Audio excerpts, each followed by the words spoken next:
Eu queria, então, abrir a nossa sessão desse encontro do Lab Raça. Hoje, no dia 13 de maio de 2020. A gente, no Brasil, comemora, a gente tem um dia feriado, né, marcando 132 anos da assinatura da Lei Áurea pela Princesa Isabel, que, na verdade, é uma data que mascara a participação dos negros no processo de abolição da escravidão no Brasil. Nós escolhemos, então, essa data para fazer essa sessão do Lab Raça, que está trazendo a nossa querida Maria Gabriela Feitosa dos Santos, que está, nesse momento, na Espanha, em Barcelona, no seu intercâmbio. E ela vai falar sobre o SEC Jorge Dimitrov e SEC Bagamoyo, planos de ação de intervenção estratégica para melhora urbana de bairros populares, um projeto de cooperação na cidade de Maputo. A Maria é bolsista e auxiliar do projeto. Esse projeto é um acordo de cooperação entre o Conselho Municipal de Maputo e a Universidade Politécnica da Catalunha,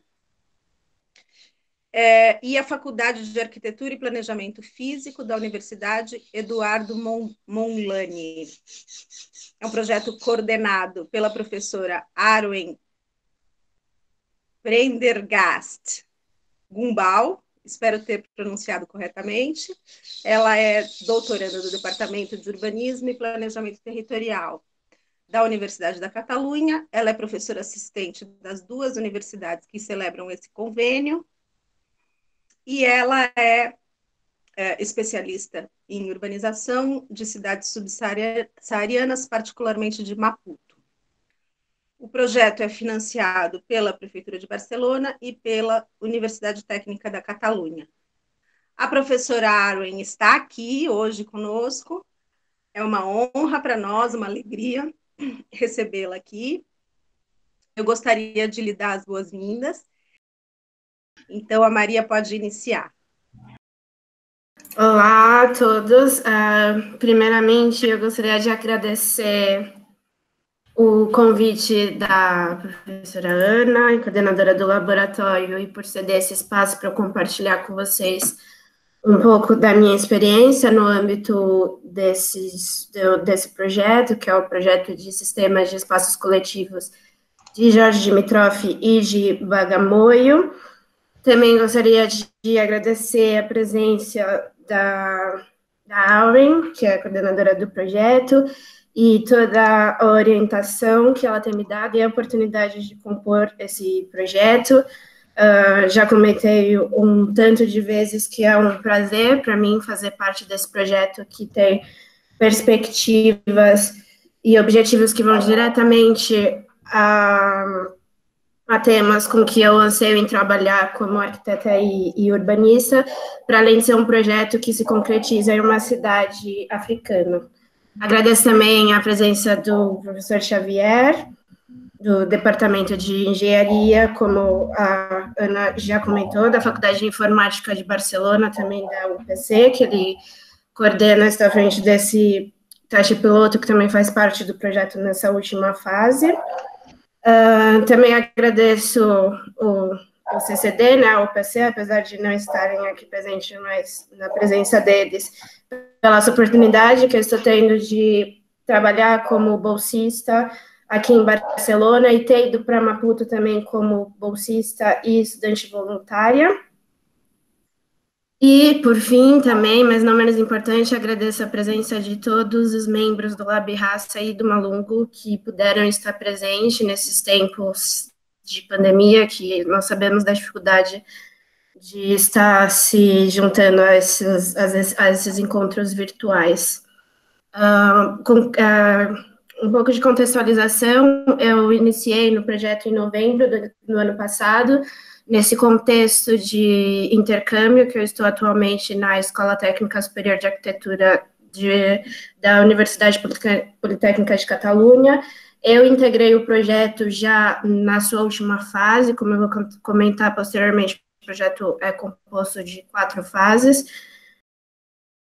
Então, esse projeto é um plano de ação, de intervenção estratégica em 2 bairros da cidade de Maputo, que é a capital de Moçambique, e eu vou comentar um pouco da minha participação no projeto, sendo esse o objetivo desse encontro.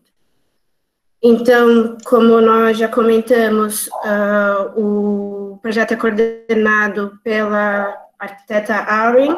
Ele nasce de pesquisas que ela tem feito em cidades subsaarianas e a produção dessas cidades a partir dos seus agentes, formadores e transformadores desse espaço. E essas pesquisas tiveram Maputo como caso de estudo, e onde a Auren desenvolveu uma série de estudos e ações no âmbito dos sistemas de espaços coletivos, sendo esses espaços o sistema de transportes e mobilidades coletivos, sistema de espaços livres abertos coletivos, sistema de equipamentos e serviços coletivos e sistema de atividade terciária coletivos.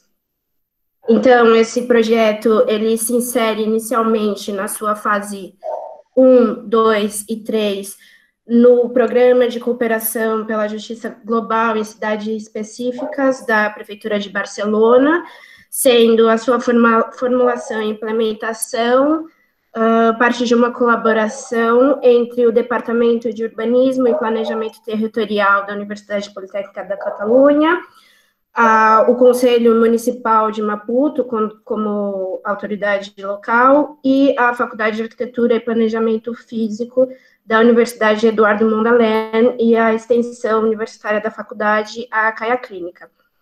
Além de ter a Prefeitura de Barcelona como financiador, o Centro de Cooperação para o Desenvolvimento da UPC também entra no projeto como financiador do projeto.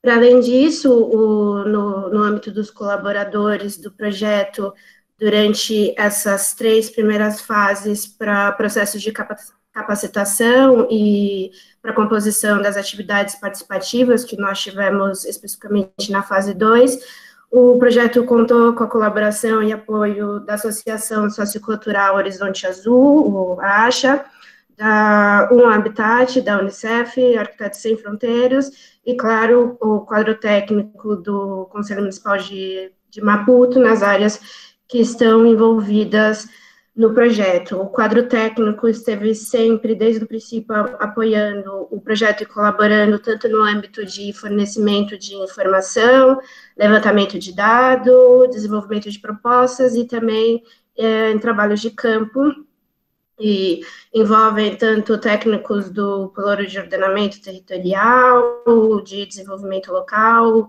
Pelouro de Mobilidade, Transporte, no âmbito também de saúde e ação, e no âmbito do distrito Cambucuana, que é como a cidade de Maputo se estrutura territorialmente, os deputados de bairro, a direção de educação, a direção de gênero, e, para além disso,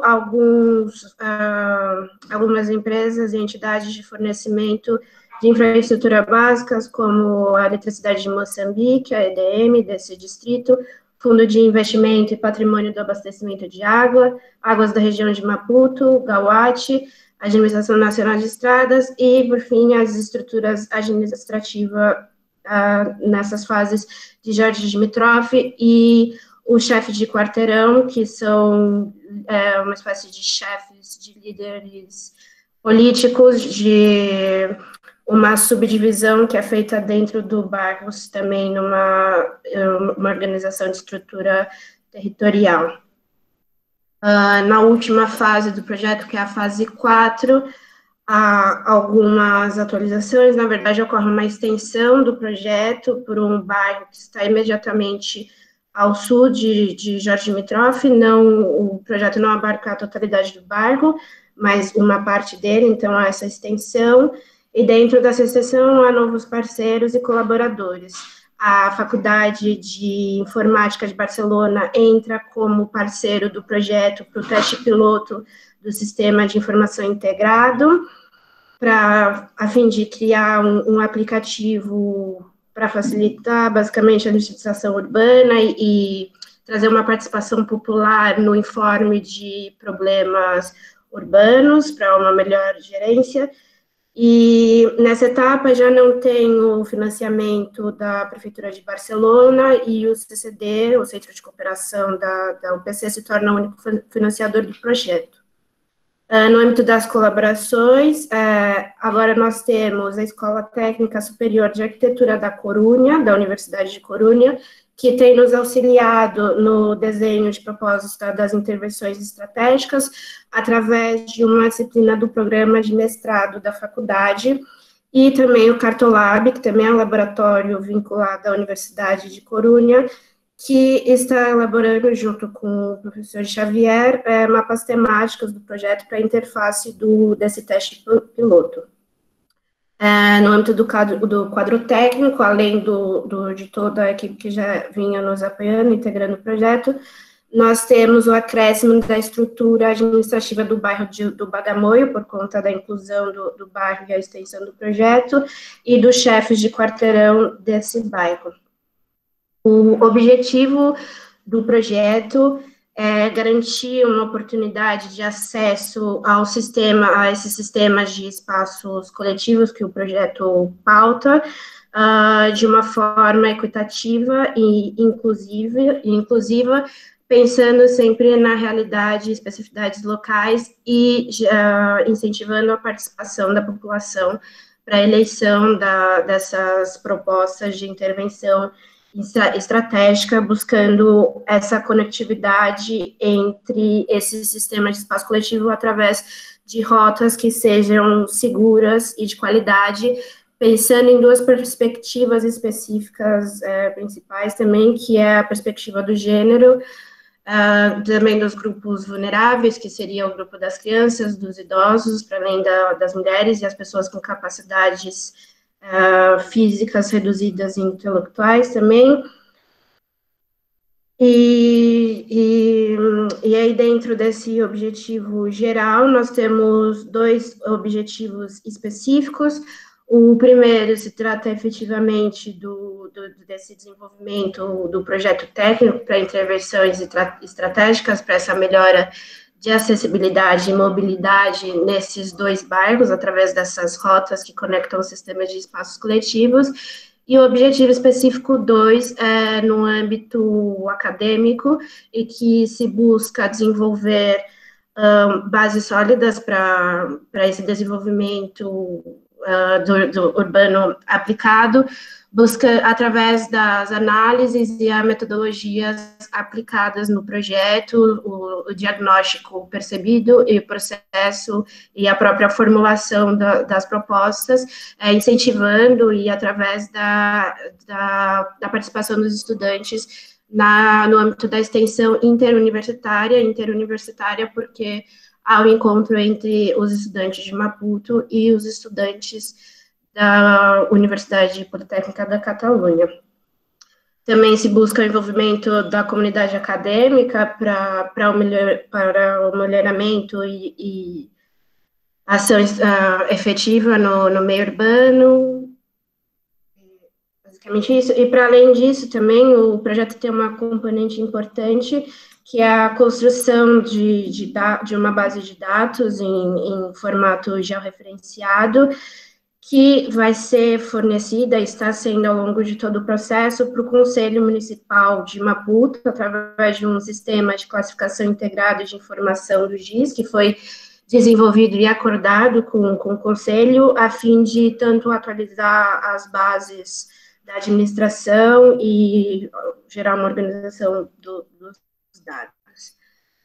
Então, o enquadramento do projeto, o projeto se dá em bairros da cidade de Maputo, que está localizada na província de Maputo, que faz divisa com a África do Sul e a Suazilândia, na parte subsaariana da África, no país de Moçambique. Aqui é a cidade de Maputo, com a divisão dos distritos, e aqui eu destaquei os bairros que nós efetivamente trabalhamos, sendo que um é o Jorge Dimitrov, que é o bairro que nós trabalhamos integralmente, o 2 é o Bagamoio, que nós trabalhamos apenas uma parte, que é a parte que faz divisa direto com o Jorge Dimitrov, basicamente, e uma parte do Zimpeto, que é o 3, mas que está imediatamente localizado nas franjas dessa Avenida Lourdes Matola, que faz o limite do Jorge Dimitrov na parte norte. Aqui é importante destacar também o A, que é o aeroporto da cidade de Maputo, e essa outra reserva B, que é uma reserva que se chama Paiol. E falando um pouco, eu espero que vocês consigam ver o meu mouse, o meu cursor, mas aqui seria basicamente a parte histórica da cidade e essa região centro, onde se concentra a Casa Presidencial, o Conselho Municipal, enfim, é o centro da cidade, para ter uma noção da localização dos bairros em relação à parte central. Eu acho importante, para além desse enquadramento territorial, fazer também uma contextualização política geral de Moçambique, que acaba impactando tanto no contexto urbano, econômico e social do país e de Maputo, efetivamente. Então, porque é um país que está ainda dando seus primeiros passos, tanto no sentido de uma estabilidade política, econômica, e em razão do contexto histórico, porque a libertação nacional em relação a Portugal ocorreu apenas em 75, através, encabeçado principalmente por um partido político que se chama Frelimo, que não extremamente até hoje segue no poder, que é a Frente de Libertação de Moçambique, e quando se deu essa libertação nacional, toda a terra de Moçambique foi estatizada, assim como as empresas em solo moçambicano.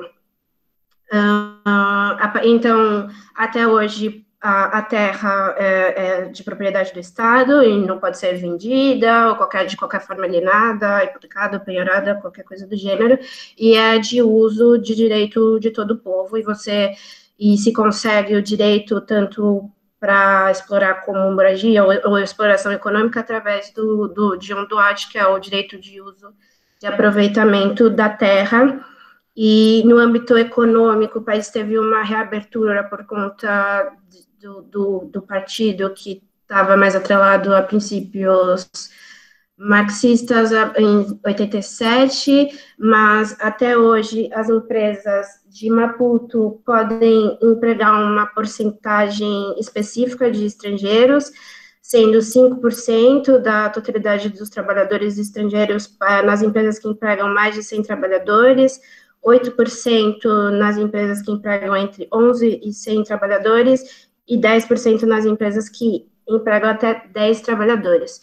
E quando ocorreu essa libertação nacional, houve também a expulsão da população portuguesa do país, e e no âmbito racial, que é interessante para nós aqui no âmbito do Lab Raça e também do Malungo, é que em consequência dessa expulsão e talvez de um movimento anti-português, a população branca de Maputo de Moçambique, em 2014, não chegava a corresponder nem a 1% dos cerca de 27 milhões de habitantes de Moçambique. Essa projeção é feita de acordo com o Censo Populacional de 2007 do Instituto Nacional de Estatística de Moçambique. Para além disso, logo após essa libertação nacional, o país adentrou uma guerra civil entre no embate entre dois partidos políticos, a Frelimo e a Resistência Nacional de Moçambique, que buscavam a liderança do país. Essa guerra civil acabou apenas em 92, e as primeiras eleições multipartidárias de Moçambique ocorreu apenas em 94, onde a Frelimo garantiu a presidência, e até hoje segue na presidência em todos os níveis de governo do país. E então isso mostra como é muito recente, tanto a democracia quanto, enfim, o país ainda está se estruturando no âmbito democrático, político, e isso reflete no contexto urbano. Então, explicando um pouco o nível da estrutura política da cidade de Maputo, é estruturada a partir de um conselho municipal e o governo da cidade de Maputo, e no âmbito territorial se tem a cidade, os distritos urbanos, como eu mostrei no slide anterior, os bairros, os quarteirões, que é uma estrutura que eu vou mostrar, vai ficar mais evidente quando eu mostrar um dos mapas do projeto para vocês, mas são organizações urbanas que, para uma outra estrutura política, dentro disso ainda tem uma divisão de blocos, e depois de 10 famílias, que, enfim, a sociedade moçambicana é muito estruturada a partir da estrutura familiar.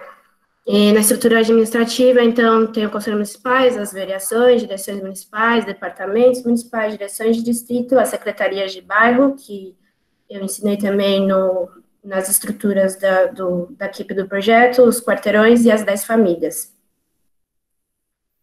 No âmbito socioeconômico e cultural, a população de Maputo em 2012, numa projeção também desses dados estatísticos de 2007, 2010 e 2012, né, chega a cerca de 1.200.000 e tantos habitantes, sendo que 80% desses habitantes vivem em assentamentos informais.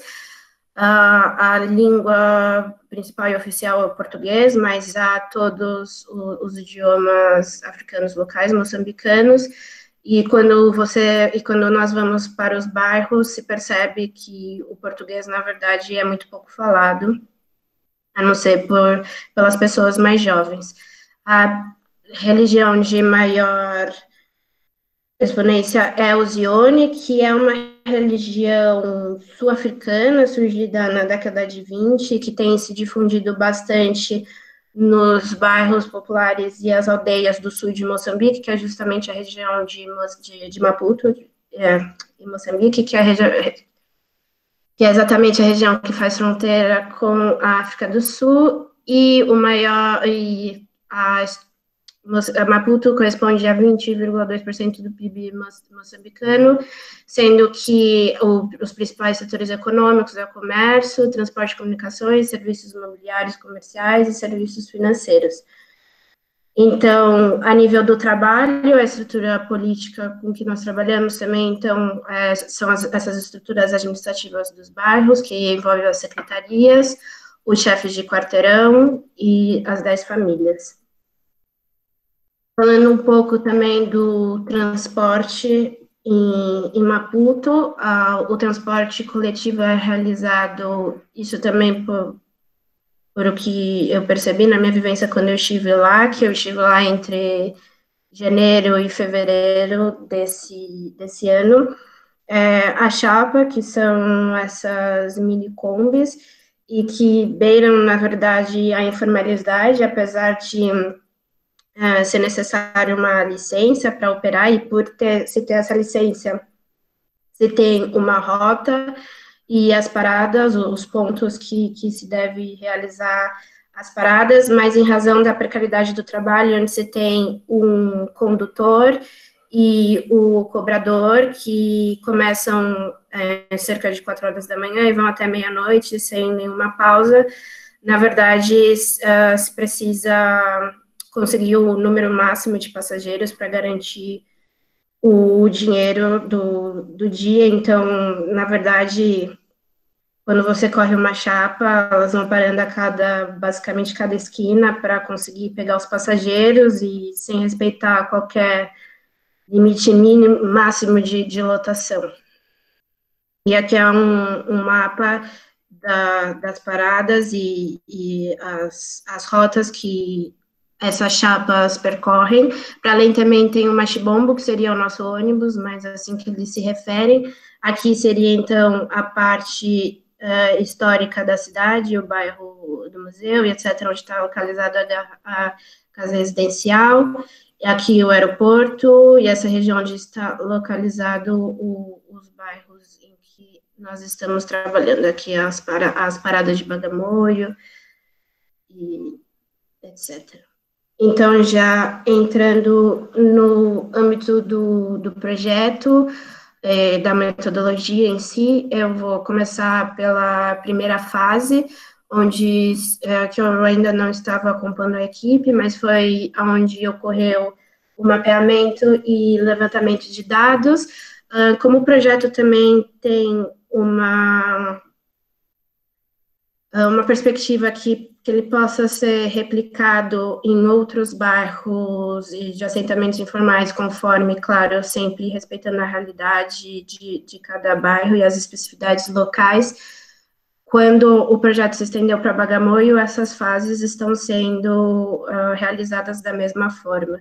Então, houve o mapeamento dos limites desses quarteirões, que é essa organização urbana que está dentro dos bairros, um inquérito com chefes de cada quarteirão, onde será perguntado a existência de escolas, de unidades de saúde, enfim, todos os níveis de sistemas de espaços coletivos, para que nós tivéssemos essa informação e depois se facilitasse o trabalho em campo, quando nós fôssemos com GPS e nós já soubéssemos de todos os equipamentos, espaços verdes, espaços livres também não verdes, infraestruturas existentes já no bairro, para além de nós mapearmos as novas que nós íamos encontrando. Além disso, também era entregue um relatório de situação atual para cada chefe de quarteirão, onde se tinha que se preencher por exemplo, a existência de postes de iluminação não operativos por conta da falta de uma lâmpada, candeeiro, e ruas em que eram inseguras em razão de iluminação ou em razão de criminalidade, também ocorrida por conta de falta de iluminação, áreas de alagamento, enfim, um pouco para que nós soubéssemos as zonas de risco de cada quarteirão, para que depois nós pudéssemos atuar. E também pensando em localizar as áreas verdes para que se fizesse um plano efetivo de proteção dessas áreas, visto que os bairros têm se expandido para essas áreas. E depois disso, se foi feito um processamento de toda essa informação, no QGIS, que é o Programa de Georreferenciamento que nós temos trabalhado. Depois se seguiu a fase 2, que são as atividades participativas, onde a população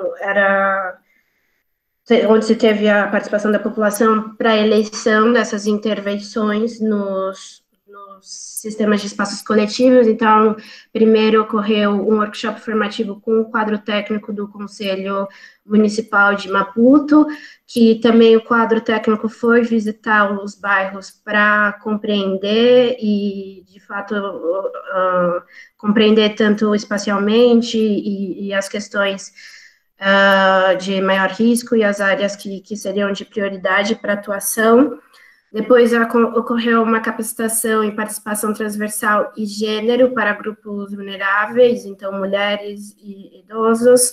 A princípio se pensava em incluir as crianças nesse processo, mas se foi realizado um workshop participativo à parte com as crianças, que depois as suas propostas foram incluídas já nas jornadas participativas, onde se tinham cerca de 6 mesas temáticas com diferentes atores desse espaço, onde se discutiu todos os pontos importantes do projeto, então, o diagnóstico das áreas de maior risco, onde aqui o processo, a capacitação de gênero que foi realizado anteriormente foi importante para que as mulheres pudessem colocar as suas questões e as suas prioridades para a eleição das áreas de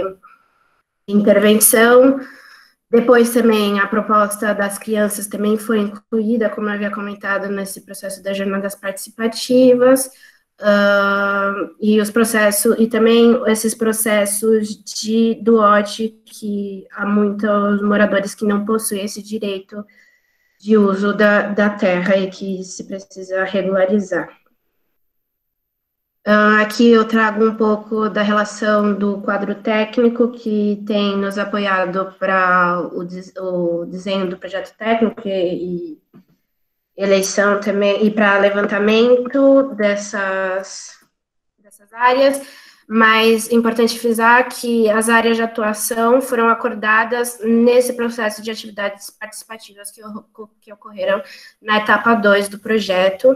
E, então, por último, essa frase que nós estamos atualmente, essa etapa que se houve a extensão do projeto para o bairro de Bagamoio e que se tem esse teste piloto do Sistema Informático Integrado ocorrendo, onde o objetivo é se criar um aplicativo celular onde a população desses 2 bairros e que depois se possa ser expandido para os outros bairros de Maputo, possam informar a administração pública sobre os principais problemas urbanos, como, por exemplo, zonas alagadas, pontos onde um poste de luz não está funcionando, enfim, para gerar uma atuação mais efetiva da administração pública e para que eles também tenham o maior controle dessas demandas.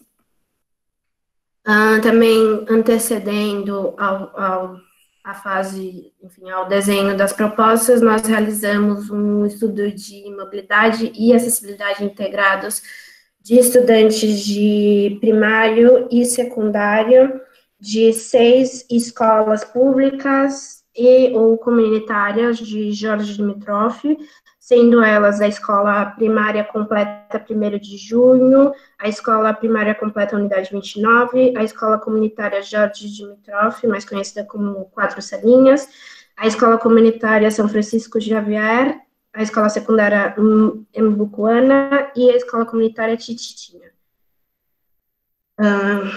Desculpa, eu vou precisar mudar a apresentação, que agora eu vou iniciar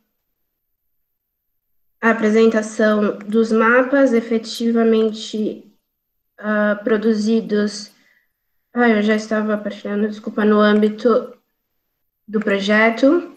Todos esses mapas que eu vou apresentar agora são do projeto, mas que assim vocês vão compreender melhor o âmbito do projeto e a sua extensão territorial. Então, aqui são os mapas produzidos no contexto desse estudo de mobilidade dos estudantes, onde o objetivo era se compreender também as rotas realizadas pelos estudantes e de onde esses estudantes procediam para que nós pudéssemos também incluir nas propostas rotas, a proposta de melhoramento de rotas, enfim, pensando na seguridade desses estudantes, para também mitigar o abandono da escola, que também ocorre em razão dessas rotas inseguras até a escola, principalmente no turno da noite, onde as crianças são assaltadas, ou as meninas violentadas, e etc. Para além disso, como também todos esses dados vão ser fornecidos para o Conselho Municipal de Maputo e para o distrito, a ideia também era para que a administração tenha ideia que os estudantes estão alocados também em escolas que são distantes para que essas distâncias entre o local de procedência, a casa, e até a escola seja percorrida diariamente, até porque a maioria desses estudantes, como mostra o nosso estudo, fazem esse percurso a pé. Então, aqui é mostrando a procedência dos estudantes no distrito, da cidade de Maputo. Então, aqui são as escolas, em azul são as escolas de primário, e em rosa, roxo, as escolas secundário, e a porcentagem, a maioria dos estudantes procedem de Jorge Dimitrov, mas também uma parte considerável do bairro de Bagamoio e alguns outros bairros que fazem limite com Jorge Dimitrov. Aqui é um distrito, perdão, uma cidade vizinha de Maputo, que é Matola, e também tem estudantes procedentes que estudam em Jorge Dimitrov, e aqui em Marracoene, que é outra cidade também ao norte de Maputo, que também tem estudantes que frequentam as escolas de Jorge Dimitrov.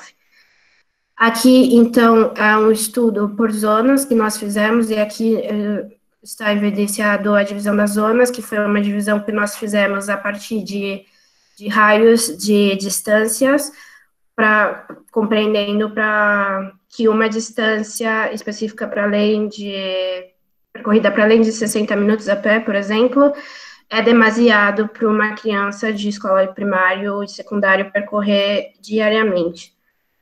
Então, aqui, o estudo em relação a cada escola, aqui mostrando que, em relação à escola primária completa 1º de junho, como a grande maioria dos estudantes fazem o percurso a pé, e aqui só uma porcentagem mostrando que nós queríamos compreender também quanto tempo os estudantes tardam nesse percurso a pé. Menos de 20 minutos, entre 20 e 40 minutos, entre 40 e 60 minutos, ou mais de 60 minutos, o que nós consideramos que é demasiado. Então, a proposta é que se realoque esses estudantes para outros centros de ensino.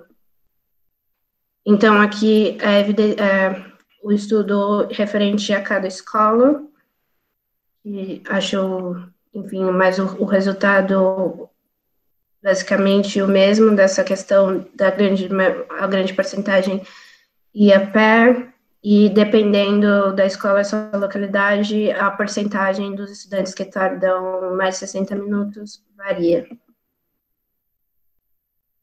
Então, aqui é o enquadramento do projeto, da área do projeto, que embarca, então, como eu havia já comentado, o bairro de Jorge Dimitrov, Bagamoio, e os 3 quarteirões de Zempeto. Então, são bairros que estão ilhados pelo Aeroporto Internacional de Maputo, aqui representado pela letra F, a estrada nacional, uma autopista nacional, em que divide uma parte do bairro. Então, e importante notar que todas as infraestruturas do bairro, então, escolas, unidades de saúde, enfim, todos os equipamentos, serviços e atividades terciárias, a grande maioria que a população precisa ter acesso diariamente, está localizada nessa parte do bairro, o que faz necessidade, claro, de um cruzamento diário dessa autopista, em que não há, na verdade, um cruzamento seguro e acontece uma série de atropelamentos. E também outra área importante de se destacar é essa área, que uma porção é uma reserva da Aeronáutica Civil e a outra é uma reserva do Instituto Nacional de Meteorologia.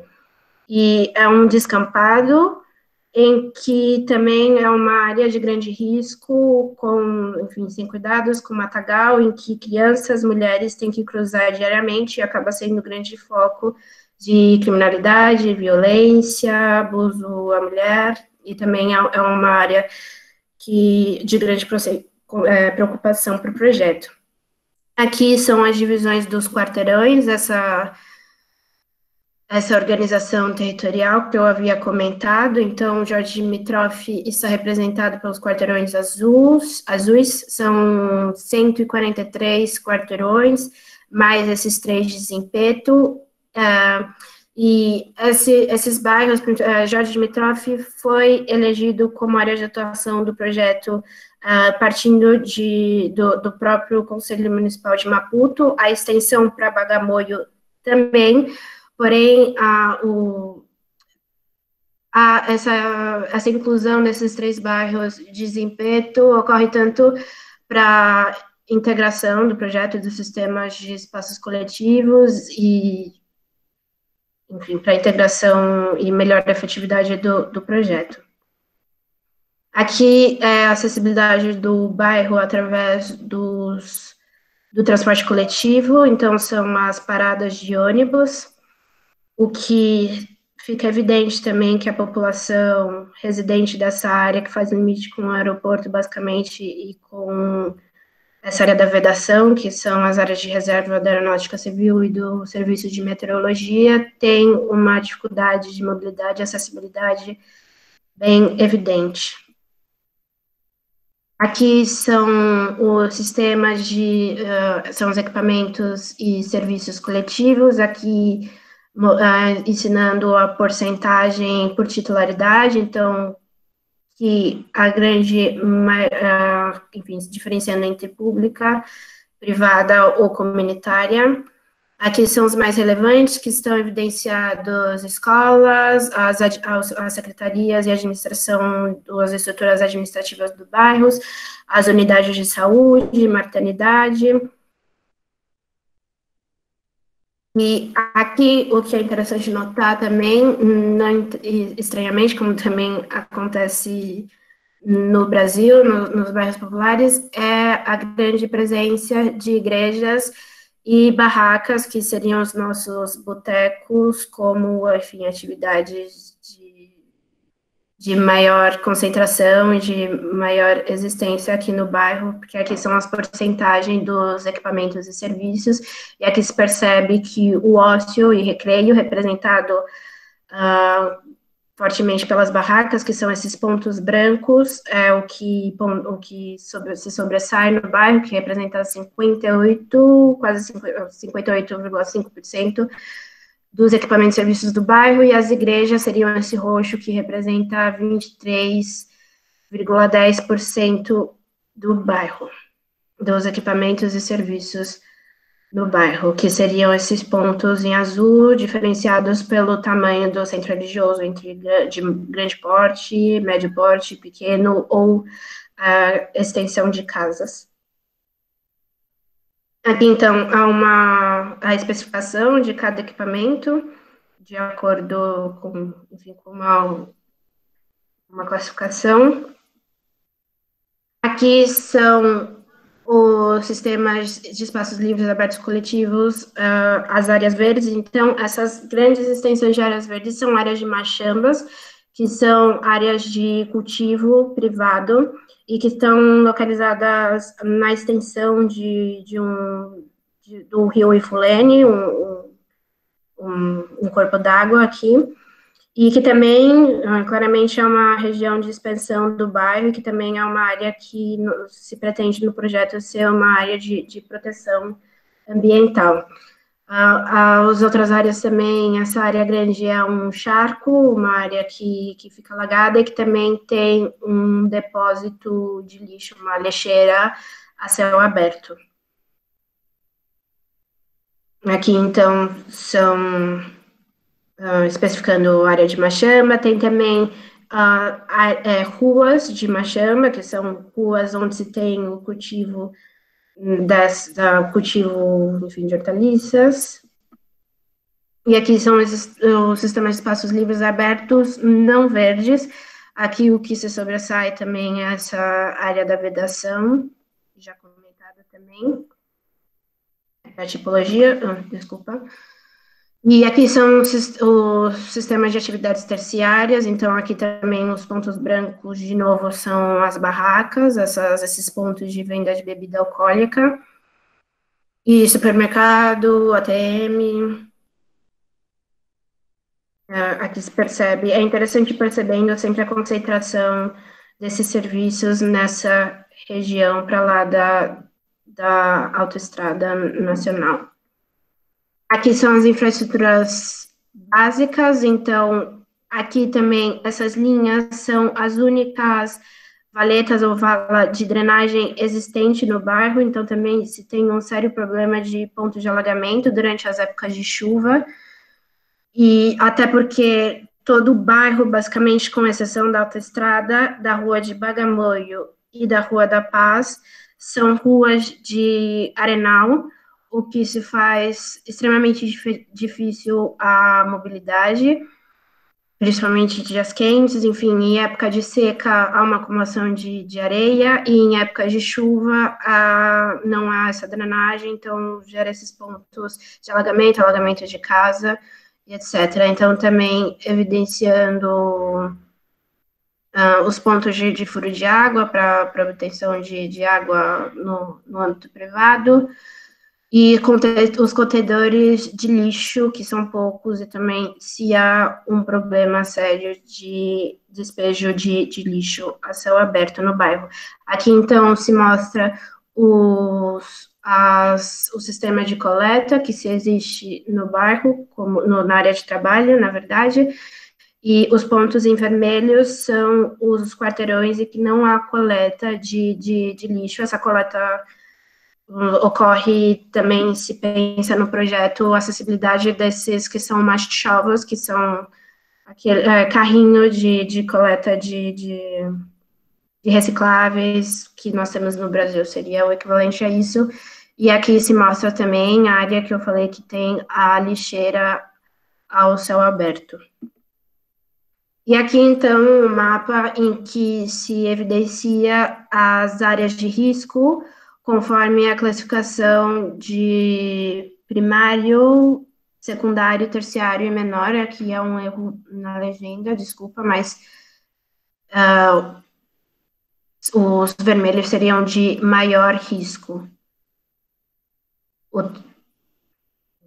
Desculpa o erro, mas aqui essa área é uma área onde há uma série de insegurança por criminalidade, a área do charco, de alagamento, também a lixeira a céu aberto, e há uma grande concentração de becos que acaba gerando essa criminalidade e sensação de segurança, e também essa área da vedação, também evidenciada. E aqui são os pontos de poste operativos em amarelo e não operativos em vermelho. Aqui eu já trago um pouco do trabalho de campo que eu fiz enquanto eu estive em Maputo com técnicos do cadastro, que foi já em cima das propostas que se pretende justamente nessa área de risco que eu evidenciei, a abertura de ruas ou alargamento, onde essas ruas em laranja seria a proposta de se propor ruas para alargamento de até 5 metros, sempre quando possível, pensando na acessibilidade para as casas dessa região, quando se precisa chegar ambulância, qualquer serviço por carro de emergência e coisas do gênero, e essas outras ruas são propostas de alargamento de beco ou abertura dessas ruas, e aqui eu fui marcando conforme algumas fotos que nós fomos tomando, e também sempre pensando em, na verdade, não realocar as pessoas. Então, esse trabalho de campo foi feito também para ver onde se era possível ou não, ou pensar em retraçados de ruas, e priorizando, por exemplo, uma área de quintal do que uma casa, claramente. Então, essas fotos trazem um pouco de cada uma dessas ruas, onde se percebe os becos, principalmente essa questão do arenal, e que é diferente de rua para rua, onde se tem uma maior concentração de areia ou não, a concentração de lixo, enfim, a dificuldade de acessibilidade. Aqui se tem uma rua de machamba, que eu comentei, de cultivo, e aqui há o mesmo trabalho mostrando as ruas. Aqui também se tem um problema que são ruas com furo d'água, a partir desses fornecedores do serviço de abastecimento de água, onde a população tem uma dificuldade também de saber qual é o fornecedor, se é o fornecedor público, CAFPAC, ou se é um fornecedor privado, GAUAT, e nunca conseguem resolver esses problemas por conta dessa falha de obtenção da informação. Aqui é a área da ponta da vedação, aqui já chegando no aeroporto, também é uma área de risco. E aqui são a proposta se chega no proposta dessa conectividade dos sistemas de espaços coletivos, que, claro, eu não estou trazendo todos os mapas que existem no âmbito do projeto, e principalmente também não estou trazendo as propostas, mas eu trago aqui a proposta do viário, que são viários existentes, esse em vermelho, que são as principais, aqui a Autopista Nacional, a Avenida Lourdes Matola, e aqui essas outras ruas, Rua da Paz, Rua de Magamoio, Rua da Aeronáutica Civil, já existente, todas essas outras ruas são propostas para a conectividade desses sistemas de espaços coletivos. Aqui, então, são as propostas daquela área de risco, onde se há uma concentração de becos, e aqui também a outra área do volante 6. Aqui são ruas de pedestre, exclusivamente de pedestre, numa hierarquia entre 1 e 2, que é uma conectividade de todo o bairro. E aqui, então, se mostra nos circuitos mistos, então, tanto de carros quanto de pedestres, essa conectividade dos espaços coletivos que se tem buscado no projeto. Então, o que eu tinha para mostrar de trabalho no projeto chega até aqui, e o que eu queria comentar também, então, esse tempo que eu estive em Moçambique, essa experiência de trabalhar no projeto real, em que se tem principalmente a participação da população na escolha, na tomada de decisões. E, enfim, participar desse projeto, no trabalho de campo também, ver de fato como esses assentamentos informais mudam muito rapidamente, como uma proposta no dia pode não ser mais possível no dia seguinte, porque já há uma nova casa, uma nova ocupação. E, sim, enfim, trazer de novo como eu estou extremamente grata de estar participando desse projeto, que eu acho que traz esse viés participativo, que eu acho que fica claro em todas as etapas do projeto, e também dizer que, é importante dizer que esse projeto, enfim, vai ser construído, onde já se tem uma verba, claro, por uma iniciativa do Conselho Municipal de Maputo, onde já se tem uma verba separada para o projeto. E também dizer um pouco das minhas percepções, que antes de eu ir, a minha expectativa era que a cidade e os assentamentos informais iriam ser muito próximos da realidade de São Paulo, especificamente, para além do Brasil, porque, né, eu vivo em São Paulo e é o que eu conheço, efetivamente. Mas, na verdade, Maputo tem uma expansão muito horizontal, então, diferente dos nossos assentamentos formais, que são mais densos no sentido vertical, aqui as habitações são baixas e há realmente essa expansão explanada no horizontal, por isso esses bairros gigantes também. E, bom, eu acredito que seja isso, eu não quero me alongar muito, e espero que tenha sido clara a minha exposição, e novamente agradeço a paciência de vocês de me escutar, e estou aberta ao debate e o que vocês quiserem discutir. Eu queria, primeiramente, te agradecer por essa apresentação, que eu acho que é extremamente importante para nós aqui no Brasil,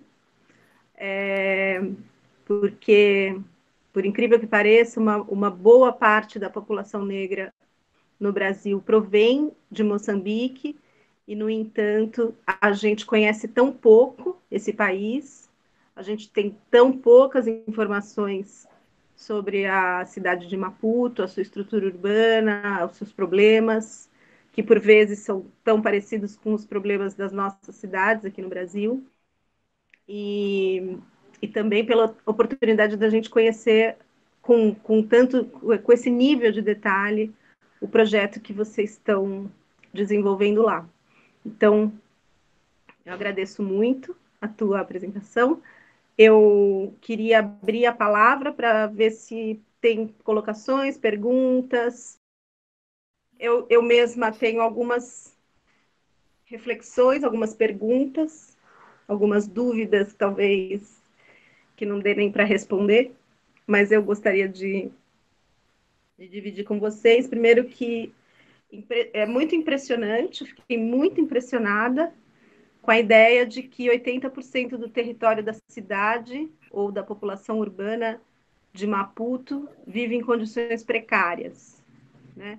Eu vi bastante semelhança no exemplo do bairro que você apresentou, de Jorge Dimitrov, eu vi bastante semelhança com uma porção do território urbano de cidades, sobretudo das nossas metrópoles, né, de São Paulo, sobretudo de São Paulo, mais do que Rio de Janeiro ou mesmo Salvador, mas vi também mais precariedade do que na nossa periferia, sobretudo essa questão da dificuldade dos acessos e como são longas as distâncias percorridas a pé, isso é comum aqui na nossa periferia, mas numa situação de ruas de areia. Fiquei muito impressionada com isso. Mas as coisas que eu queria perguntar, eu acho que você podia esclarecer um pouco melhor qual é a inserção urbana desse bairro, qual é a centralidade que ele exerce na região onde ele está inserido, de Jorge Dimitrov, pelo menos pelo que eu entendi da relação que você trouxe com o entorno, sobretudo na relação entre da rede escolar e os alunos, ele parece exercer uma centralidade forte, tanto que ele acolhe alunos que moram a mais de 1 hora de distância a pé. Então, são bairros que não são nem contíguos, são bairros que ficam além do contíguo, e eu fiquei bastante impressionada. Então, me parece que, mesmo que seja um bairro periférico, ele exerce uma certa centralidade no local onde ele está inserido. E a outra pergunta, eu tenho algumas perguntas, mas acho que as duas principais, essa e a outra pergunta, que não é uma pergunta para você responder, provavelmente, é uma pergunta para a gente refletir, é na condição de projeto piloto que esse trabalho se insere. Ele se propõe a ser um projeto piloto e eu não entendo se ele é um projeto piloto em todos os âmbitos, ou seja, em todo esse mapeamento que ele realiza, porque eu entendo que há um corpo técnico envolvido substancial, né? Não é pouca gente que está envolvida nesse projeto, é muita gente com conhecimentos técnicos sofisticados, né? Com formação técnica para fazer isso. Mas há também um aspecto do projeto que é a produção do aplicativo que permite a participação da população na informação sobre os projetos, os problemas do bairro, diretamente para os órgãos públicos, os órgãos municipais, a fim de se fazer um levantamento acurado da situação urbana desses lugares. Então, eu entendo a replicação desse projeto do aplicativo em outras situações, em outros bairros, mas eu acho muito difícil a replicação dessa condição, desse levantamento que vocês estão fazendo, como um projeto piloto para outros bairros da cidade, como seria financiado, etc. Eu fico um pouco insegura ao responder essas perguntas, principalmente com a Mary aqui, então, se ela convidou ela também para me ajudar a responder, mas em relação à centralidade de Jorge Dimitrov na região em que ele está Na verdade, a centralidade existente naquela região é Bagamoyo, justamente nos 24 quarteirões, onde nós temos a extensão do projeto, porque é ali onde se concentra a unidade primária de saúde, que, por exemplo, em Jorge Dimitrov não há uma unidade primária de saúde, então toda a população de Jorge Dimitrov acude a essa unidade primária, onde também há maternidade, onde há uma maior infraestrutura, principalmente também porque é essa rua onde tem se chegado essa infraestrutura. Porém, há essas escolas, e acho que também o que reflete, talvez também nessa centralidade de Jorge Dimitrov, não sei se estou certa, mas que o bairro tem sido, nos últimos anos,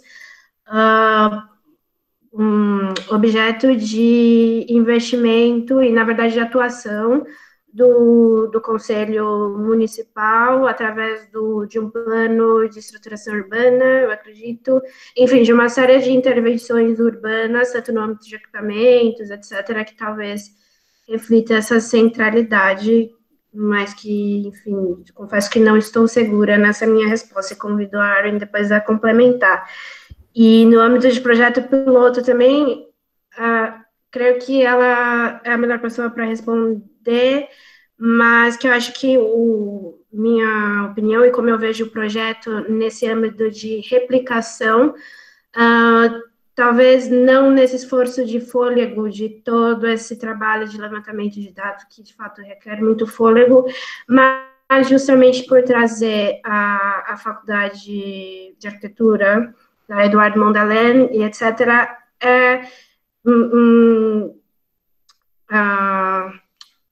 trazer essas ferramentas depois para os estudantes e esses futuros agentes, atores da intervenção urbana de Maputo para aproximação com a metodologia, análise e processos que estão sendo usados no projeto atualmente, e assim eles se aproximando, esses futuros atores, arquitetos e urbanistas, dessa análise, metodologias, que eles possam replicar nos bairros onde eles venham a atuar posteriormente.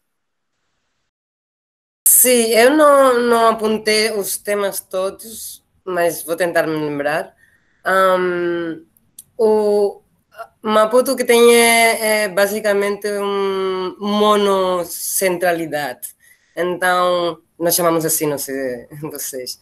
Mas está tudo muito concentrado nessa esquina. Então, foi se expandindo para o norte e sempre está tudo concentrado na cidade que foi a cidade colonial, não é? A cidade de Lourenço Marques. E realmente Jorge Dimitrov seria considerado como um bairro periférico.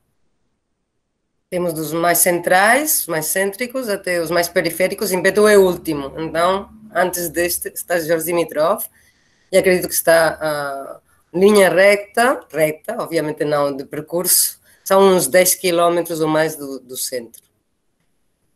Ou seja, depois o que falaste das escolas não é tanto que não é nenhuma centralidade, Jorge Dimitrov, de facto. É mais essa rua de Bagamoyo. O assunto das escolas não tem tanto a ver porque os outros bairros não têm escola, é um problema de vagas e de descoordenação e falta de organização do Ministério de Educação e no nível da cidade e dos distritos. Então, muitas vezes não há vaga, ou tem que assistir. As privadas são muito caras, é um salário, nem que seja nesse bairro, é um salário de uma pessoa.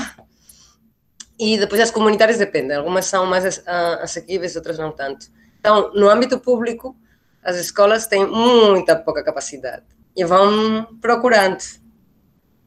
Isso é o ponto principal. E quando já é secundária é ainda pior. E até eu percebo que tem alguns lá chamam refrescos, tens que pagar para conseguir, por exemplo, que tua filha não tenha que ir à cidade vizinha e voltar da noite com todos os problemas que existem. Se não tens o dinheiro, não tens que ir muito longe. A nível de secundária é pior. Mas não é porque seja uma centralidade. No Zimpeto tem escolas, no outro também tem falta de capacidade, então vão procurando os lugares. E dependendo dos recursos. E mais o que... a nível do projeto piloto, Um assunto é o projeto é de baixo custo. Até agora, geralmente, é uma tendência muito grande, os financiadores, não financiadores, os que emprestam dinheiro, por exemplo, o Banco Mundial e essas grandes estruturas, acabam indo, o dinheiro é para os projetos municipais, por exemplo, mas sempre são através de privados, de empresas privadas de consultoria, que recebem um monte de dinheiro. Isto não é, eles não têm capacidade para fazer isto. Então, o que fazem, às vezes, são...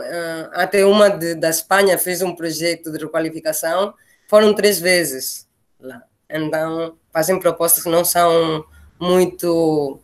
De fato, nem se podem implementar logo.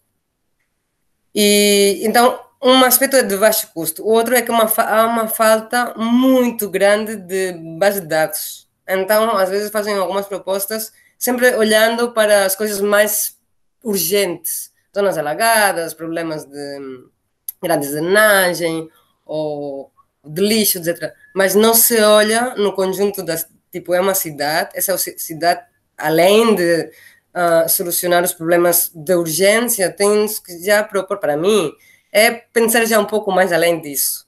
E propor já melhorar a qualidade da vida das pessoas com o direito que eles têm à cidade. Então, tu tens direito não só a ir à escola, ao centro, as coisas mais básicas, mas também a um campo de desporto, ir a um centro cultural, fazer uma atividade X de formação que fazem nas escolas, ou ir às aulas de alfabetização que fazem para adultos e mulheres numa igreja, etc, etc. Mas tudo isto é muito impedido por causa da falta de conectividade, muitas vezes porque nem existem dados e acabam por nem se fazer. Realmente tem muitos poucos equipamentos e serviços desse tipo. Como falou a Maria, a maioria são igrejas e barracas, enfim. E é a nível de piloto também é isso, trabalhar a nível do sistema de espaços coletivos, que são os espaços de uso cotidiano, não é? Desde os espaços do transporte, os espaços de equipamentos, os espaços livres e abertos. Falamos assim porque alguns são públicos, outros são comunitários, outros são privados, então por isso não falamos da titularidade. E depois os outros que são o terciário, mais do uso do coletivo, ou seja, o comércio, por exemplo, um ATM, um banco, nesse sentido, não uma indústria, porque isso tu não usas a nível diário, já seria o espaço laboral. Então é tentar perceber tudo o que existe com esse trabalho e depois tentar conectar de forma com baixo custo, sem fazer com grandes ideias que depois nunca vão se implementar. Essa é o assunto. Trabalhamos numa componente que é trabalhar nas zonas de risco, porque, obviamente, mas depois pensar no geral. E para os diferentes grupos-alvos, e dentro desses grupos, os mais vulneráveis. Porque a cidade não é a mesma, e ainda menos lá, para uma mulher, ou uma menina, ou uma criança, ou uma pessoa com problemas físicos para caminhar com essa areia e tudo, tipo, nem vivem na cidade, ficam fechados em casa. Então é tentar pensar de uma forma mais integrada, além de tratar as coisas mais de risco, e conectar para dar a oportunidade de aceder, não? E ter essas oportunidades de ir a uma formação de não sei o quê, no sábado, além das coisas principais como uma escola ou ir a um centro de saúde. Então, essa é a ideia, é não entrar tanto em vamos fazer essa via prioritária só, ou vamos melhorar essas casas, é tentar pensar no conjunto dentro, obviamente, dos recursos existentes. A nível do processo, também é um processo que, embora implica muita... ainda mais recursos e capacitação da componente técnica pública, mas os levantamentos foi um trabalho, e todo esse processo foi um trabalho também lógico. Primeiro os levantamentos, trabalhando com a comunidade, que é quem mais conhece o bairro, e depois fazer toda uma preparação prévia, jornadas participativas para os técnicos estar prontos, as mulheres ter voz, por exemplo, os idosos também. Foi super interessante e aceitaram todos os melhoramentos, foi uma coisa em consenso. Também se apropriam disto, porque até agora uma empresa privada que faz uma consultoria vai lá, faz e depois desaparece. Eles estão também a controlar as estruturas públicas, e depois já é quando realmente entram mais os técnicos a fazer conjuntamente as propostas. Então, é um pouco a metodologia que sempre se esquece um pouco de criar uma boa base de dados, depois capacitar o pessoal, escolher entre todos, fazer a proposta e ser entregue essa proposta. É um pouco mais a metodologia, como falou, obviamente a Maria também é sempre introduzir os futuros técnicos nesse processo, porque eles vão ter mais capacidade, mais sensibilidade perante esses assuntos. É um pouco isso, não sei se falei demais, mas... Não, foi muito esclarecedora. Que bom que você está aqui com a gente para esclarecer esses aspectos, porque realmente acho que faz todo sentido pensar num projeto de baixo custo que envolva, sobretudo, que envolva a população local nos próprios cuidados urbanísticos com o bairro, né? Com a própria cidade, com o lugar onde elas vivem. Me parece muito apropriado, muito acertado como estratégia técnica e política para intervenção nessa realidade. E também fico pensando nas similaridades com a nossa situação aqui nas nossas periferias, né, em São Paulo. Então, realmente... Também temos só para contar que muitas vezes, quando há os grandes dinheiros para fazer melhoramento de bairros, se trata muito os bairros como se fossem uma massa homogênea, igual. Todos chamam assentamentos informais. Eu não sei, mas eu vi nesses bairros, algumas partes são planeadas oficialmente, outras são planeadas não oficialmente, copiam a malha, outros são muito orgânicos, outros são muito densos, e dentro de um bairro tem diferentes tipologias também. Então, por isso, sempre falamos também de trabalhar tendo em conta as especificidades da cidade, mas também dentro do bairro, em vez de tratar como se fosse tudo igual. Primeiro, eu queria parabenizar a Maria, muito boa essa experiência, e eu acho que certamente ela trará para a FAUSP uma experiência muito rica e que pode ter desdobramentos muito importantes aqui, né? Eu queria fazer 3 perguntas. Uma era só, eu queria entender, a título de curiosidade, o que é uma escola comunitária, se é uma escola pública. A outra pergunta é um pouco sobre isso que a Maria comentou no final, né? Acho que diferente da periferia de São Paulo, né? Aí, pelo menos nesses bairros que vocês estudaram, né? Tem esse caráter horizontal das edificações, e também me parece que, também diferente do que é geralmente aqui em São Paulo, a cidade é bastante, ou pelo menos essa região é bastante plana, né? Eu queria confirmar se é isso mesmo. E, por último, uma pergunta, considerando, né, que aqui no Brasil, mesmo nas cidades com grandes contingentes negros, né, os postos de comando, as instituições e etc., sempre são predominantemente ocupadas por pessoas brancas, né? Então, eu queria saber como foi ou como está sendo essa sua experiência numa cidade em que, pelo menos eu imagino, que o contingente predominante é negro, né? Do ponto de vista de uma negra brasileira. São essas 3 perguntas. Obrigado. Eu adorei essa última pergunta, Glaucio. Mas começando pela questão da escola comunitária, é uma escola, não é uma escola pública, porque não é mantida pelas instituições públicas, mas uma escola comunitária, então que se tem, pelo que eu entendo, se não estou enganada, uma contribuição simbólica, que é diferente de uma escola privada, mas uma porcentagem que se paga para que o aluno frequente a escola e que é mantida através desses meios, apesar de também, acredito que tem alguma ajuda pública. Posso estar enganada. Mas, sim, na questão da planicidade da cidade, não é uma cidade de morros, até porque é uma baía, é uma cidade... portuária, basicamente. Então, se tem a parte mais baixa da cidade que se desce, que é onde se tem a parte histórica da cidade, onde se tem o forte, etc. Mas depois, nessa zona de expansão, pelo menos o que eu percorri de Chapa e até chegar nos bairros, é basicamente toda plana, assim, não é como São Paulo, não é uma cidade de morros, não tem uma serra, é uma cidade portuária de porto.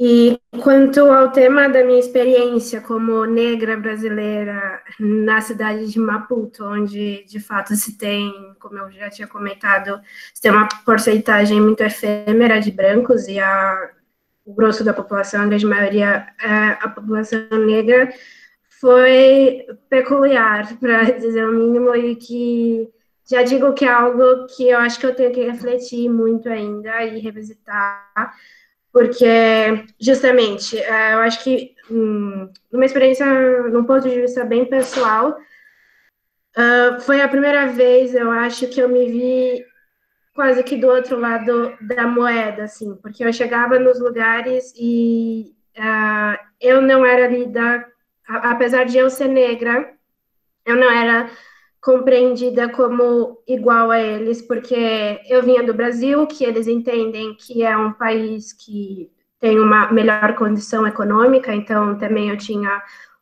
se compreendia que eu estava em outro nível social e tinha outras oportunidades econômicas de acesso a oportunidades, e eu sou mestiça, então também não era negra como eles entendem. Na verdade, eu tive uma série de discussões que me perguntaram se no Brasil eu era negra, e eu, claro que sim, e eles acharem isso absurdo, porque para eles eu era uma mestiça, o que eles chamam de mestiço ou mulato lá. Mas que também eu era lida como estrangeira, não se sabia que eu era brasileira, e eu nunca não tive essa experiência que eu imaginava que eu iria ter, de estar primeiramente num país onde de fato a população é negra, e que eu estaria ali homogênea com todo mundo e eu não sofreria enfim, discriminações, mas que eu não me seria, claro, eu estava afora daquela sociedade, por ser brasileira, por ser mestiça, e por ser uma mulher também que se comportava, se vestia muito diferente das moçambicanas. Então, eu tinha uma cara de estrangeira, mas que foi uma experiência muito interessante de estar, para mim, que eu entendo não totalmente de outro lado da moeda, mas que, enfim, eu era uma pessoa claramente para eles privilegiada em muitos aspectos que eu nunca vivenciei isso em São Paulo, assim.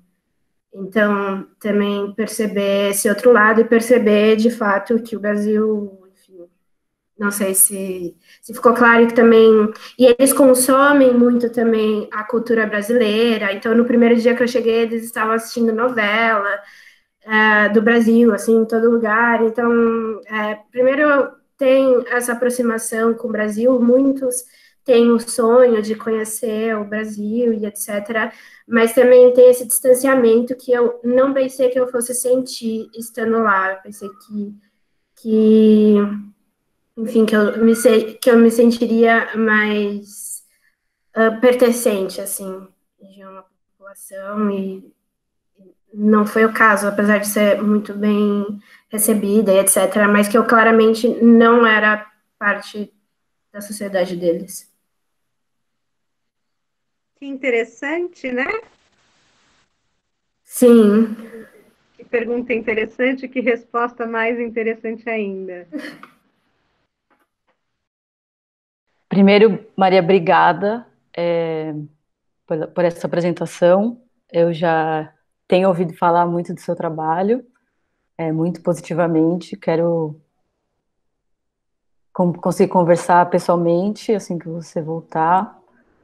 Fico muito feliz que você esteja aí. A minha experiência de intercâmbio também foi algo muito rico e importante. E eu vejo que, por essa apresentação desse trabalho, a gente que vai ganhar muito, né, com a sua ilha. eu tenho 3 perguntas sobre o que você apresentou. A primeira eu fiquei um pouco curiosa para entender quais foram os critérios que vocês usaram para definir essas categorias de grupos vulneráveis. No caso, você apresentou as mulheres, os idosos e os deficientes, né, físicos. Eu queria entender como é que vocês chegaram nessas categorias. Aí a minha segunda pergunta é que eu fiquei muito intrigada e achei muito legal essa prática da machamba, né? É isso? Isso, machamba.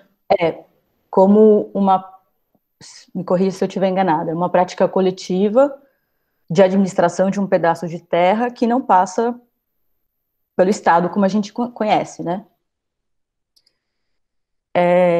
Eu também fiquei sabendo recentemente sobre uma outra prática coletiva na economia, que também passa por fora do Estado, que é uma prática de Moçambique, que é o chipate, não sei se você deve saber, que é uma prática de uma poupança entre um grupo de pessoas. Então, cada pessoa dá uma quantia por mês, e aí, ao final de um certo período, cada pessoa que contribuiu recebe essa quantia de volta. Achei muito interessante essa prática também, como uma prática coletiva que não passa, uma prática coletiva econômica que não passa pelo Estado, digamos, né? Ou por um banco, ou por uma instituição fora dessa comunidade. E aí eu fiquei me perguntando se a gente, como, né, urbanista, como a gente vai chegar lá e a gente chega com uma metodologia. Que a gente como a metodologia pode aprender com uma experiência de campo, né? Com uma experiência num campo que já apresenta essas qualidades, né? Não só ausências, digamos assim, né? Não só faltas, não só deficiências, mas umas coisas positivas que podem fazer com que a própria metodologia se aperfeiçoe.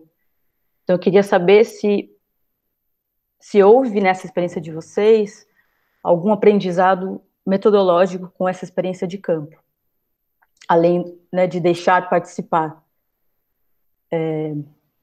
E aí a terceira pergunta, que também achei algo inusitado, acho que eu nunca tinha visto um levantamento de bares, e aí eu queria entender por que levantar, como é que vocês chamaram? São barracas. As barracas, né? Por que fazer um levantamento das barracas e quais as implicações desse levantamento? Bom, primeiramente eu queria parabenizar a Maria pela contribuição dela para a FAUSP, que está tendo um trabalho maravilhoso aí, achei muito interessante seu trabalho. E eu queria perguntar se na sua experiência você chegou a identificar pontos da cidade mais privilegiados, em termos de habitação e infraestrutura, e se isso pode ser visível nas regiões de colonização menos recente. Uma segunda pergunta que eu ia fazer é se você também notou se existe alguma atuação de algum agente financeiro, se existe algum banco de financiamento habitacional ou algum banco de desenvolvimento em alguma das instâncias do Estado moçambicano, né? Que visa suprir essa demanda por infraestrutura e obras públicas de Maputo. São essas duas perguntas. Muito obrigada, Luísa e Laura, pelas perguntas e pelo reconhecimento, enfim, do trabalho. Eu fico muito feliz de estar contribuindo na visão de vocês, enfim. Mas vou começar respondendo as perguntas da Laura sobre o critério da eleição dos grupos vulneráveis. Como eu expliquei, eu entrei no projeto já basicamente na fase final, enfim, já tinha tido muito chão e muito trabalho no projeto quando eu entrei, então a especificação desses grupos vulneráveis já estava dada no projeto, mas eu participando e compondo o projeto, o que eu entendo é a identificação, uma vez que se chegou a campo e, por exemplo, a Aren já estava realizando trabalhos em Maputo, especificamente, há muitos anos, e realmente uma percepção, e também trabalhando junto com a população, dos grupos que realmente estão vulnerabilizados no meio urbano. Então, e foi algo também que eu trago da minha experiência enquanto eu estava na cidade, nesse âmbito. Então, por exemplo, as mulheres, eu não, e já trazendo um pouco da pergunta do Luiz, eu não percebia muito a presença das mulheres moçambicanas na região central da cidade, onde se tem, enfim, a região mais rica e privilegiada, mas onde se tem uma presença muito grande de trabalhadores, homens moçambicanos, como porteiros, fazendo serviço de segurança, basicamente.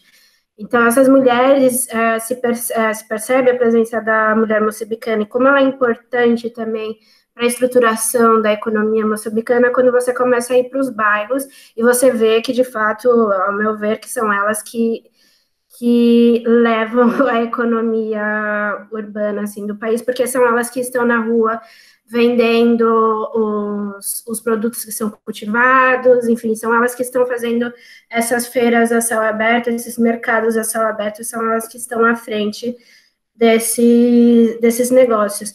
Mas, apesar disso, também se tem o fato de a sociedade moçambicana se estruturar em torno da figura do homem e dessa estrutura familiar que está representada no homem, né? Então, a mulher, quando casa, vai para a casa do homem, etc. E também se tem toda uma série de reclusão da mulher e essa dificuldade, de fato, de se reconhecer o direito da mulher de usufruir dos espaços coletivos para além do espaço familiar.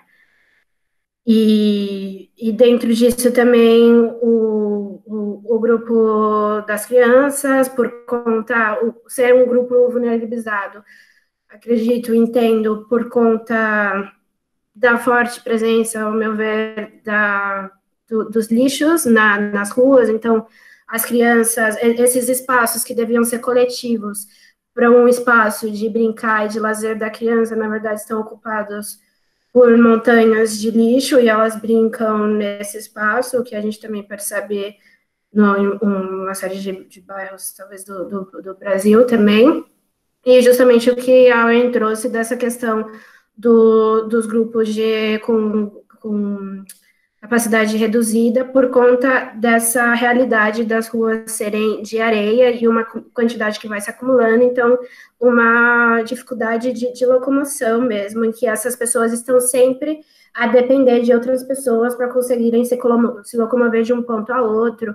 E, além disso, o fato de serem essas ruas de areia em um país extremamente quente, você caminhar nessa areia durante o verão é basicamente possível. Então, imagino se uma pessoa, enfim, sem qualquer problema de capacidade de mobilidade, já tem uma dificuldade de caminhar nesse espaço, eu imagino uma pessoa que tenha uma capacidade de mobilidade reduzida ou algo do gênero.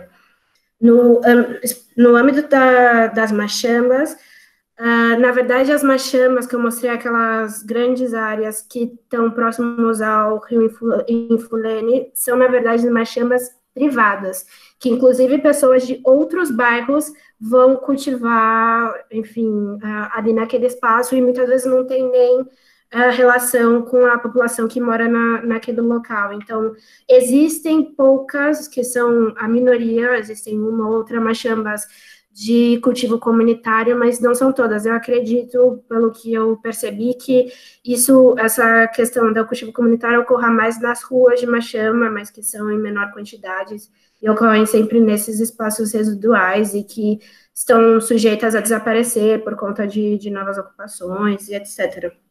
Então, não ocorre no âmbito de participação coletiva, comunitária, qualquer coisa do gênero. Sobre aprendizado metodológico com a experiência de campo, para mim, eu acredito, além desse âmbito de da participação popular. A minha aprendizagem metodológica foi, eu acredito, foi com um trabalho junto com o corpo técnico do Conselho Municipal, porque eu nunca tinha trabalhado num projeto que, de fato, tivesse, enfim, um agente público envolvido, de fato. Então, também perceber como essas pessoas trabalham, e, além do mais, algo que eu reclamava muito é que, também, como é um trabalho eu cheguei a trabalhar na Prefeitura de São Paulo, então, enfim, é uma burocracia que acontece de uma forma distinta, muito mais lenta. Então, também, para mim, acho que foi nesse campo, e também, tipo, perceber como que eles têm uma aproximação do bairro. Quando eu estava no campo com eles, entender, tipo, eu teria uma aproximação X, e eles tinham uma aproximação totalmente diferente para fazer o trabalho ou abordar a população. E, principalmente, também, além da participação da população, eu tive muito contato, enfim, de perceber realmente como é a população que domina esse território, muito mais que a gente. Então, quando eu tive esse contato de fazer um inquérito com os chefes do quarteirão, e, enfim, perceber como que são pessoas que sabem a quantidade de postes que tem no lugar e quantos que não funcionam, e etc. Acredito que nesse âmbito, muito mais do que no âmbito acadêmico do que eu estava acostumada a fazer, sempre trabalhar no âmbito de um laboratório que está numa faculdade. Mas eu acredito que seja mesmo esse da participação e do envolvimento do quadro técnico. E sobre o levantamento das barracas, acho que a eleição de fazer, como eu disse também, esse levantamento já tinha sido feito, mas o que acontece é que as barracas são basicamente o único espaço de lazer e ócio que se existe nos bairros. Não se tem, claro, tem algumas quadras de campo desportivo para se jogar futebol, mas as barracas são, de fato, o único lugar de lazer que se tem. Então, que se tem até, e está sujeito às crianças já serem introduzidas muito novas nisso, então crianças indo comprar coisas, e são espaços, assim, quando chega a noite, são os espaços que estão movimentados, é o espaço de movimentação, circulação e socialização do bairro. Então, por isso que é importante eles estarem no levantamento, porque é isso que eles refletem. Eu espero que eu tenha respondido as suas perguntas, Laura. Passando para as perguntas do Luiz, sim, inclusive quando eu fui para a cidade, eu fiquei hospedada na parte que eu tinha mostrado no mapa, na região do museu, muito próximo ali da Casa Presidencial, e se tem uma percepção muito clara dessa região da cidade, onde se tem, enfim, onde se tem prédios, onde se tem uma produção mais verticalizada da cidade, e onde se tem museus, enfim, uma série de infraestruturas que não se tem nos bairros, e além de tudo, era a região onde se tinha um asfalto, era clara a percepção, e também, mesmo que a composição racial da cidade, no critério racial dos brancos, seja muito efêmero, é a região onde os brancos, na minha percepção, pelo que eu percebi, se concentram também na cidade, enfim, a elite moçambicana, e além da elite também, essa população branca, o que está ali, também porque é a região da cidade onde é mais seguro, e principalmente também para uma pessoa claramente estrangeira estar hospedada, etc., mas tem uma diferenciação muito clara da cidade, de acessibilidade tanto de mobilidade, quanto de equipamentos, serviços, atividades, lazer, era onde tinha as coisas para se fazer na cidade. E a forma de financiamento que eu percebi das infraestruturas públicas é que, na verdade, a administração pública de Maputo não tem uma verba para, de fato, investir em infraestruturas, e esses investimentos, pelo que eu pude perceber, ocorrem, na verdade, no âmbito dessas cooperações internacionais. Então, eu percebi muito investimento chinês, enfim, para uma série de infraestruturas, tipo, de estradas, de ruas, E outras cooperações, eu percebi cooperação espanhola está muito presente, cooperação italiana.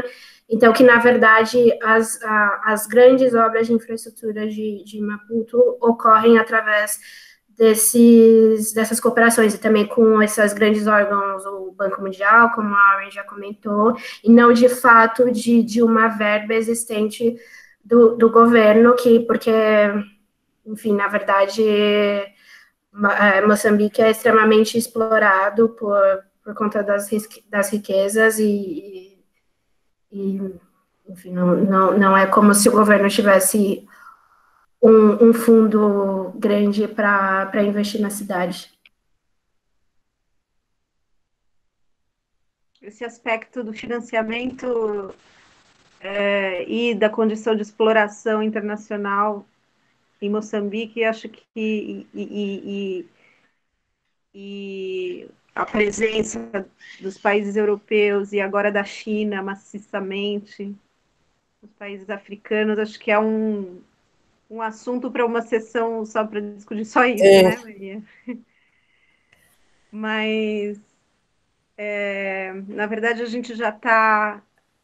São 15 para as 4, e às 4 horas eu vou precisar entrar numa outra sessão, que nem essa, que eu não posso me atrasar lá. Então, eu vou pedir... Primeiro, eu vou agradecer enormemente a apresentação da Maria. Também quero agradecer muito a presença da Aaron aqui entre nós, sobretudo podendo realizar esse diálogo. É impressionante como a condição de isolamento está permitindo aproximações antes inimagináveis, né? Então, a gente está diante dessa situação completamente inusitada, completamente triste, mas com a possibilidade de realizar coisas importantes, eu acho. Então, não podemos esquecer esse lado. Eu queria agradecer a presença de todo mundo, mas também quero pedir para a Aaron e também para a Maria fazerem as suas considerações finais. Talvez a Aaron queira também complementar algumas coisas que a Maria colocou. Sim, eu ia pensando quando ela estava a falar e as questões, mas também, como falaste, isto precisa mais sessões, porque não é fácil expor.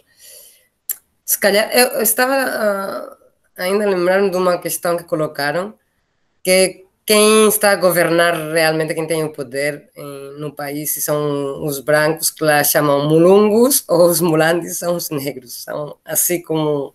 A mim me chamam mulungo. E em Moçambique o controle está basicamente nas elites, e as elites geralmente não são brancas, porque os portugueses foram expulsos, todos, os 250 mil que havia.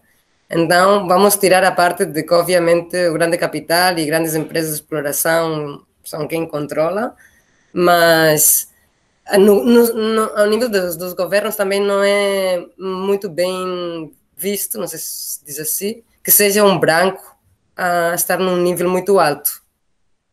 Pode chegar no máximo diretor de uma faculdade ou um vereador, mas não serás nunca serás o presidente do Conselho Municipal.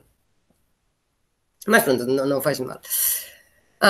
Além disso, e sim, a exploração, não estava a ler outro dia, é o terceiro país com mais investimento estrangeiro e explorações a nível de toda a África e o 7º no mundo. Então, Moçambique está a sofrer, para além de uma corrupção estrutural terrível e um clientelismo, o mal dos recursos, porque tem tudo. E dos outros assuntos que falou ela, eu sim colocaria algumas coisas, mas não sei, já foram tantos temas, não sei se posso esclarecer algum. Maria, é mais para se tu queres que eu te apoie com alguma resposta, Maria. A nível da metodologia, também é dizer que eu fiz trabalho muito antes. Sim.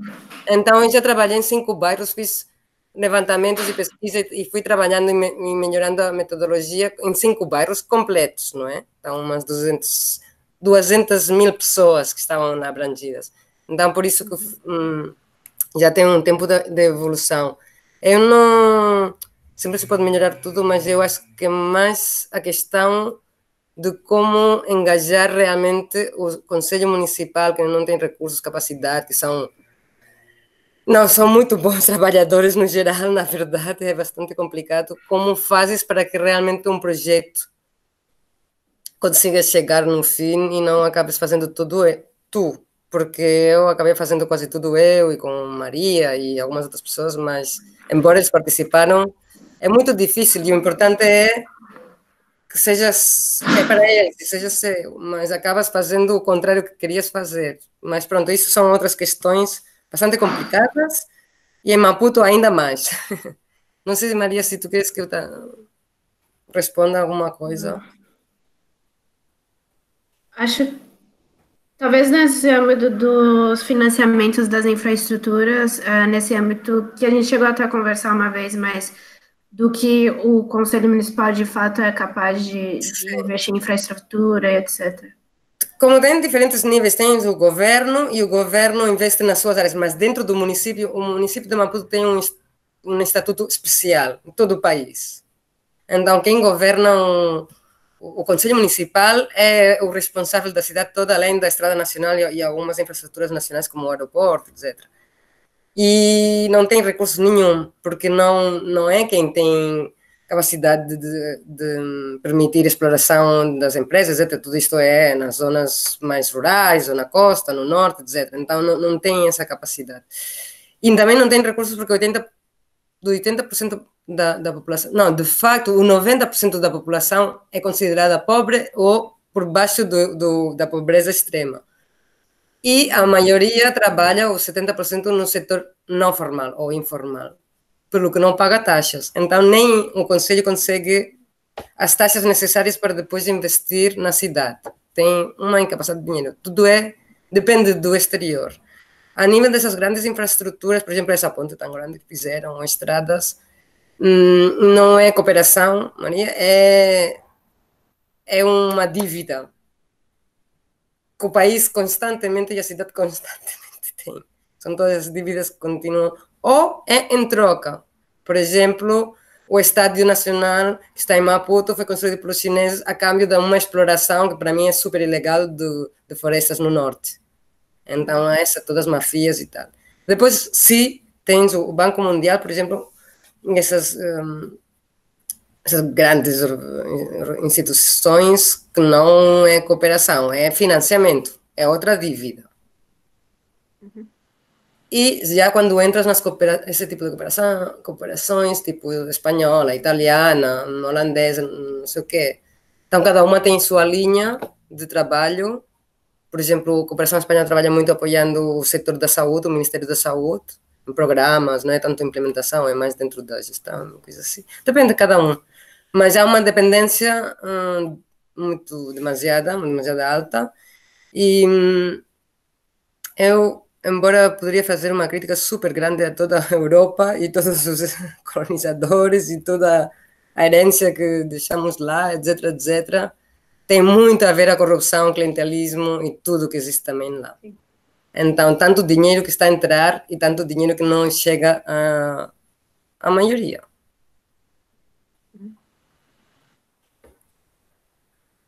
Isso, eu diria, não se faz, o que eu percebi, não se faz nada de investimento a médio prazo e a longo prazo.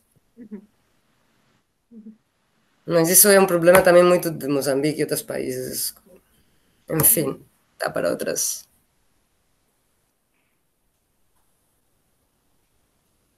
Sim, as questões são muito candentes e são Complexas. muitas. Mas Sim. eu acho que podemos desdobrar essa conversa em outras oportunidades. Maria, você quer fazer suas considerações finais? Acho que só agradecer o ambiente que nós construímos. Eu acho que a troca que nós tivemos foi muito interessante, as perguntas geradas. E, enfim, agradecer a oportunidade de estar aqui compartilhando com vocês, que acho que esse é o objetivo de sempre estar trocando. Tá bom. Então, mais uma vez, eu queria agradecer a Maria pela apresentação, agradecer a Armin, esperando que isso possa ser... E agradecer também o convite. Sim, espero que seja o início de um diálogo mais profícuo e que a gente possa fazer coisas daqui para frente. Quero agradecer todo mundo do Lab Raça que está presente, que assistiu a sessão. Quero agradecer as perguntas, quero agradecer os alunos do Malungo, que também estão presentes. O Malungo é o coletivo negro da Faculdade de Arquitetura da USP. Chama-se Malungo, então achei interessante que lá em Moçambique os brancos aqui são os mulungos, e aqui nós... Mulungu e Malunde, parece uma mistura. Mulungu e Mulande. Tem alguma relação.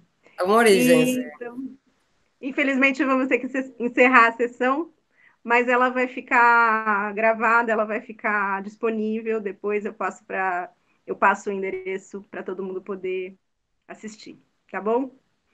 Muito obrigada para todo mundo e até a próxima. Tchau, tchau.